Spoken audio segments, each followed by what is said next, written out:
Assalamualaikum warahmatullahi wabarakatuh. Nama saya Ciko Triananda Putra, absen 7 kelas 12 IPA 10. Di sini saya akan membuat video tugas penjelasan tentang DNA yang telah ditugaskan oleh Bu Andri beberapa waktu yang lalu. DNA merupakan asam nukleat yang membentuk gen di dalam inti sel. Selain itu, DNA juga terdapat di dalam mitokondria, kloroplas, sentrol plastid, dan sitoplasma. DNA merupakan materi genetik yang membawa informasi biologis dari setiap makhluk hidup dan beberapa virus. DNA dibawa oleh setiap individu ke keturunannya. Selanjutnya yaitu struktur DNA. Struktur DNA terdiri dari molekul besar kompleks dengan dua pita panjang yang saling berpilin membentuk heliks ganda.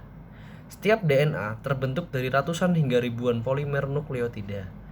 Setiap nukleotida terdiri dari gula pentosa deoksiribosa atau 2-deoksiribosa, gugus fosfat atau ostorifosfat, dan basa nitrogen atau nukleobasa. Seperti namanya, DNA tersusun atas beberapa ikatan rantai kimia. Ikatan rantai kimia ini menyambungkan antara gugus fosfat, gula, dan basa dalam susunan DNA. Ada beberapa ikatan rantai kimia pada DNA. Yang pertama, ikatan fosfodiester.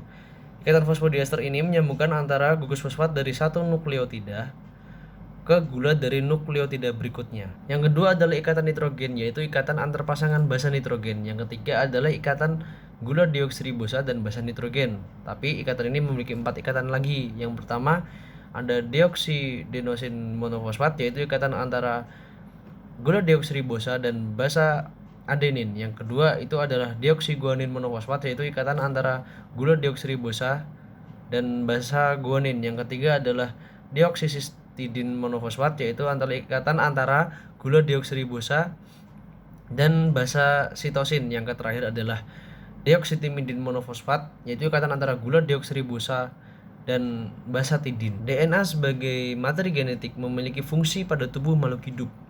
Yang pertama yaitu membawa informasi genetik. Yang kedua memiliki peran dalam pewarisan sifat. Yang ketiga yaitu mengekspresikan informasi genetik. Yang selanjutnya yaitu menyintesis molekul kimia lain. Dan yang terakhir yaitu bereplikasi atau menduplikasikan diri. Berikut adalah karakteristik DNA pada makhluk hidup.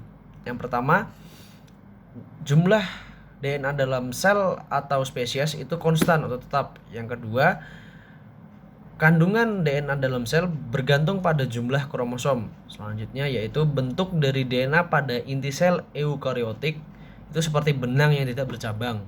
Dan selanjutnya lagi, bentuk DNA pada inti sel prokariotik itu berbentuk sirkuler, tidak hanya pada inti sel prokariotik tapi juga terdapat pada plastid dan mitokondria, itu berbentuknya sirkuler.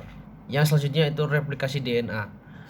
Replikasi DNA atau proses menduplikasikan diri terjadi saat interfasi sebelum sel mengalami pembelahan dengan tujuan sel anakan pembelahan ini memiliki DNA yang identik dengan sel induk. Namun jika proses ini gagal, maka sel anakan akan mengalami perubahan. Replikasi diri DNA terdapat dalam 3 model. Yang pertama itu semi-konservatif. Semi-konservatif ini rantai ganda DNA lama berpisah, kemudian rantai baru disintesis pada rantai-rantai DNA lama. Yang kedua itu konservatif. Konservatif ini rantai ganda DNA lama tidak berubah, namun berfungsi sebagai cetakan untuk DNA baru. Yang ketiga itu dispersif. Dispersif ini ada beberapa bagian rantai ganda DNA lama yang dijadikan cetakan untuk DNA baru sehingga DNA lama dan baru tersebar. Dari ketiga model yang sudah saya sebutkan tadi, dapat disimpulkan model semi konservatif yang paling tepat digunakan untuk replikasi DNA. Nah, semi konservatif ini berlaku untuk organisme eukariotik maupun prokariotik. Sekian video tugas DNA yang sudah saya buat. Kurang lebihnya saya mohon maaf. Terima kasih atas perhatiannya. Wassalamualaikum warahmatullahi wabarakatuh.